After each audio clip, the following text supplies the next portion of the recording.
G'day, this is Captainoob, and this is a Vulkan-M rifle, otherwise known as a Malyuk in its native Ukrainian tongue. So what you're looking at here is basically an AK-47, but reconfigured into bullpup form, which means all of the action happens behind the trigger. The chambering of the cartridges and the firing of the cartridges happens behind the trigger, which means you get a lot of barrel length for not a lot of overall rifle length, which gives you a few benefits, such as easier to maneuver in close quarters. Potentially it can be lighter if it doesn't have to be as long, so there's plenty of stuff going for it already. This thing is chambered right now in the 7.62 rounds. That is from the Nuka World DLC, so if you want to have this mod in your game, you will require the Nuka World DLC to get. I highly recommend getting that anyway, because that'll give you access to my 3 Nuka World companions. Carla, Kira, Vicky, get them all. They're fun, they're good to use, and they'll have your back.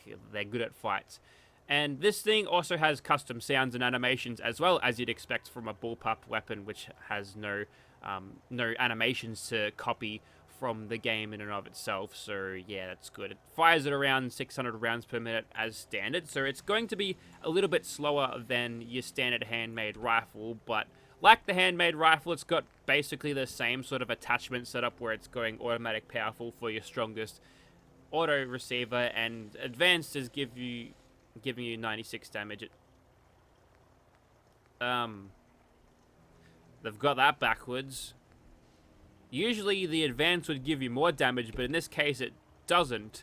That's really quite bizarre, I think. I might have to check my perks to see if that's all installed properly, but that'll be interesting if that's actually the case and how it works, because it's going to make a pretty poor sniping weapon if it doesn't actually get a whole lot of damage, unless you're sneaking with the 4.4 times multipliers with a suppressor, of course.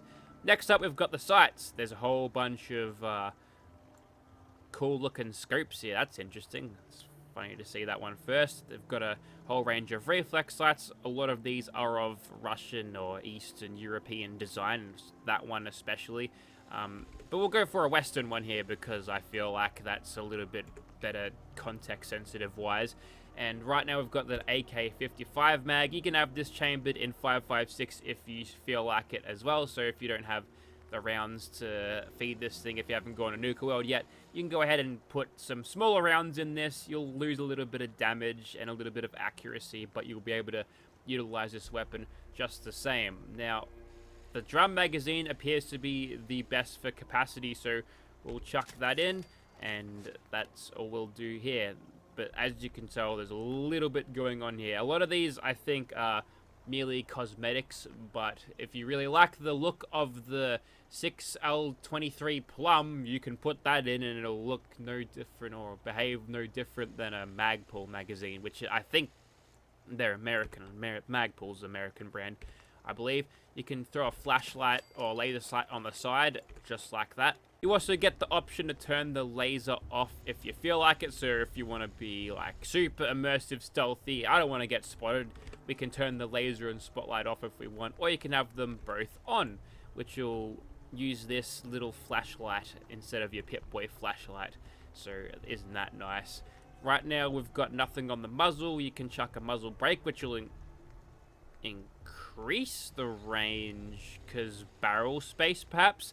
Normally the game penalizes you for recoil control in terms of your range stat, but they've actually allowed you to increase that range a little bit, and the suppressor will do so as well.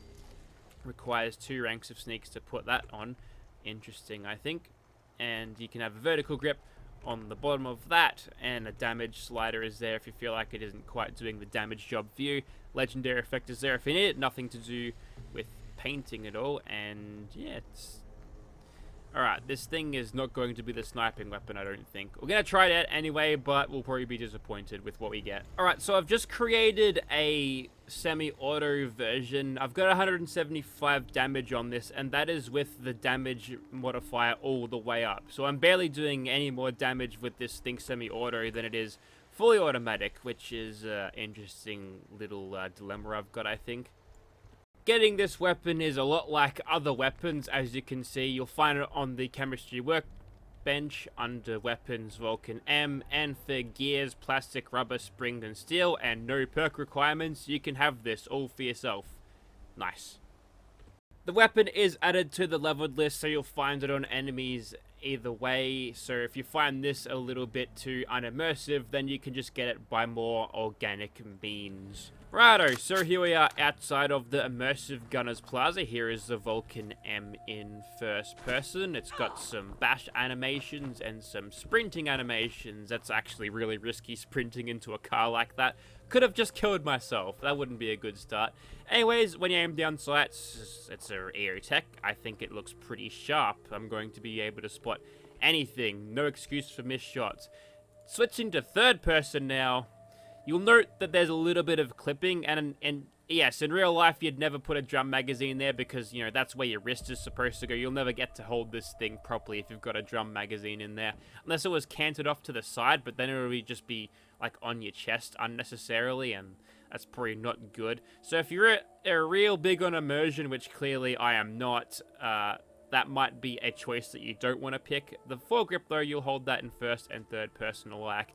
This magazine here, I feel like makes a little bit more sense, don't you think? You'll note that there's a scope on this one too. This one is fitted in a semi-auto fashion, with the scope being tiny little black crosshairs, but maybe, just maybe, that might be useful to see in some situations. Something's right up the gunners over there. They can't see me, but I can see them.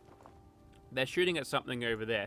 This is a fully auto one, drum magazine again, don't worry about it. No foregrip, you'll see that you'll hover a little bit with the grip in first person there. It makes me think that this is actually ported from different animations, just adapted to this thing, which works a little bit, but yeah, this thing's going to be loud and proud. It's got the flashlight on the side there, which you can see. It's actually bright enough to light that car up in broad daylight, so I'm actually quite impressed. And this is a semi-auto one without a suppressor. Got a compensator looking thing on the front, and the sights have got the magnifier backing it for extra aim and stability. Now, the problem is with this completely immortal dude over there.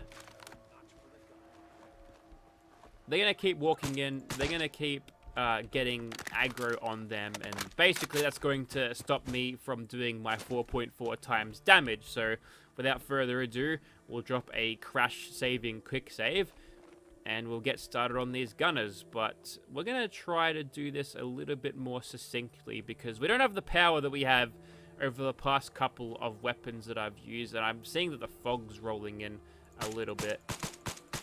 I was wondering what was the deal when it was the inverse, when normally you'd have the semi-auto receivers do more to compensate for the slightly higher DPS that you'd get out of the automatic ones.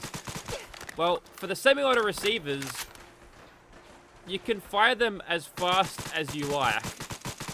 As fast as you can pull the trigger. Obviously, it might be difficult to control the recoil, and the spread will just be all over the place at this stage. But if you're close enough to your target, you can actually shred them with bullets and DPS. Although, I'm noticing that as the gunner jumps around there, nice little dodging there, pal. I'm noticing as they are being hit and everything, they're not... That's an MG42. You're getting the criticals, mate. MG34 barrel, I believe, on that. Doesn't matter. It'll still kill me that fast. I think there was a clatter on that gunner back there. Could have been. Alright. I'm going to back off a little bit into these trees. Hopefully those mosquitoes might draw the aggro away from me a little bit. But yeah, being able to spam the trigger, potentially really good for DPS. Although this thing might be slightly overperforming right now. That's a liquor. Get out of here. If I wanted liquor, I'd go down to the bottle-o, mate. See ya. Yep, there's definitely a blood bug over there. We'll switch over to the fully auto with a suppressor now. There's just a random gunner there. What was he doing over there? Don't know.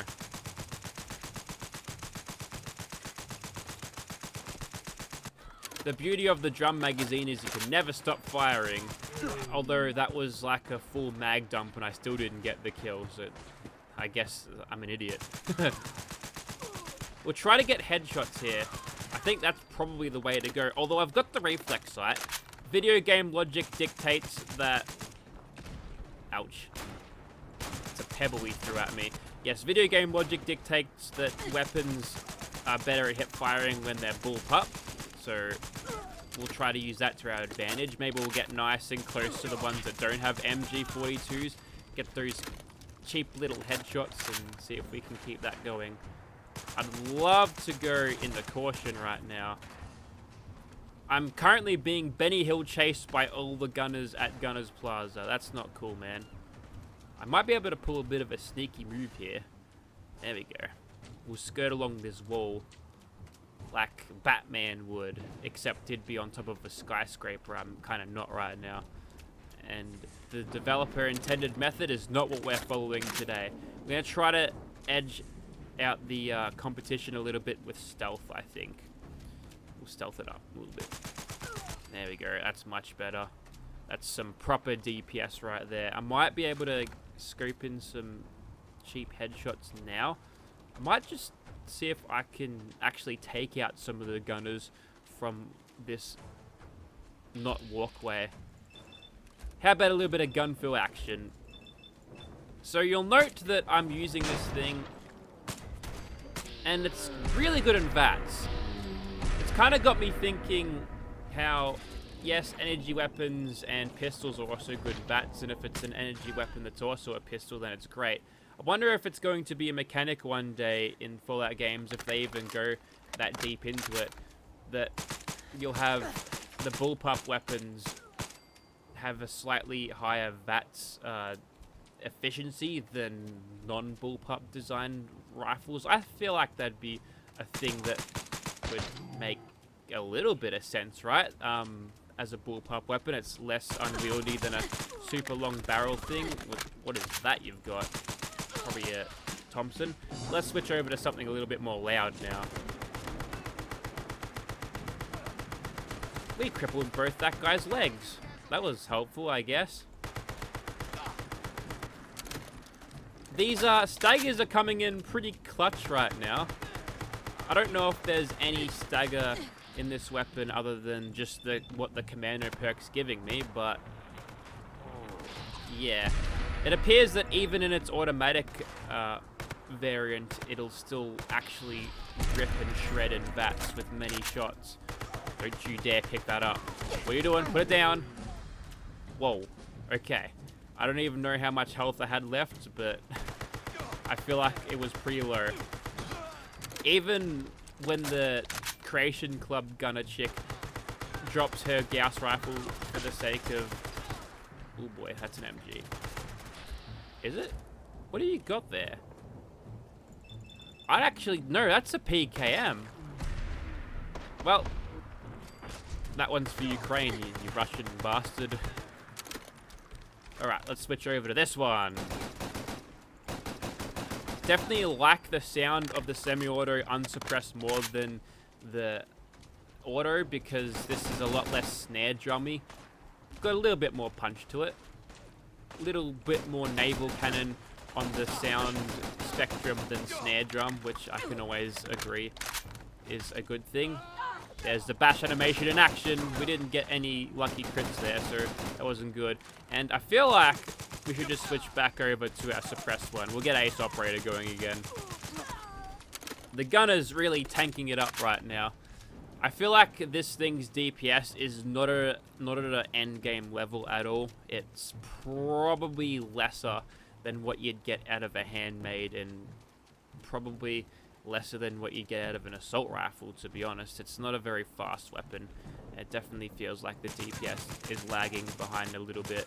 I could have sneak against these ones, actually. Plenty of visual recoil going on at the moment. I haven't... Are they sneaking up on me? I reckon they were.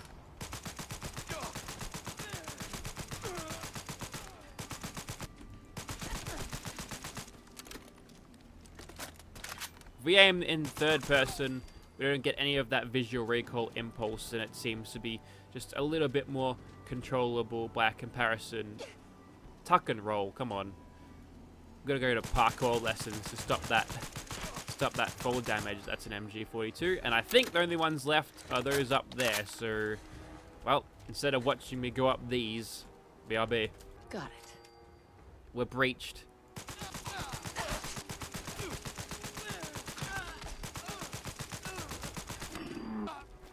Alrighty, so a lot of Gunner deaths later, we've finally beaten Gunner's Plaza, and I think we've got time for one monster, but we'll have to be full of sneak criticals, I think. So we'll make it a good one. We'll see if we can get a lot of shots off with the semi-auto one just to maximize the DPS on a very large target. Also, this thing incompatible with classic holstered weapons. They might need to look at some of the keywords on this to make that show up if they want to. Just something to put out there. Might be slightly difficult doing this super stealthily during the day, but I'll give it a try anyway. If we had the ability to actually knock Spawn down, I feel like we'd have a really easy time of this. But I guess whilst he's sort of doing his blocking animation, it's going to cut off his movement speed, so let's just get some fast headshots in. We're just chipping away at his health very slowly. It might be faster just for me to just try to go for the head and see if I just get a shot that lands, to be honest. Well, that's him mutated. Let me make a proper endgame weapon out of this thing. You right, mate? Well, that was weird. I guess that was a little bit easier than I anticipated then, but he didn't pick up that he was going to get attacked by these little glowing boom bugs either. There is a big difference in DPS when you're not sneaking, isn't there? Anyways, that's one killed, and I think you get the point of this thing. It's a well-made weapon, but I just don't think it has the firepower for endgame, so perhaps a mid to late game solution you are seeing here, which I'm actually okay with.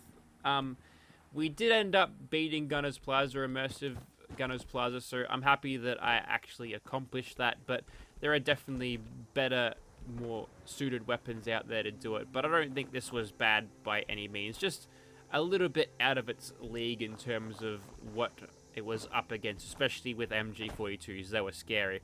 But I do highly recommend this mod regardless. If you're starting a new game or have a new character coming along, you might want to give this a little bit of a go. If you've got a developing character, maybe you could use this for a while, or maybe you get a really good legendary effect on it and it'll just solve all of your DPS problems right away. Check it out if you want to. Links will be in the description. If I find a Xbox port, it'll also be down there as well. Thank you very much for watching, guys.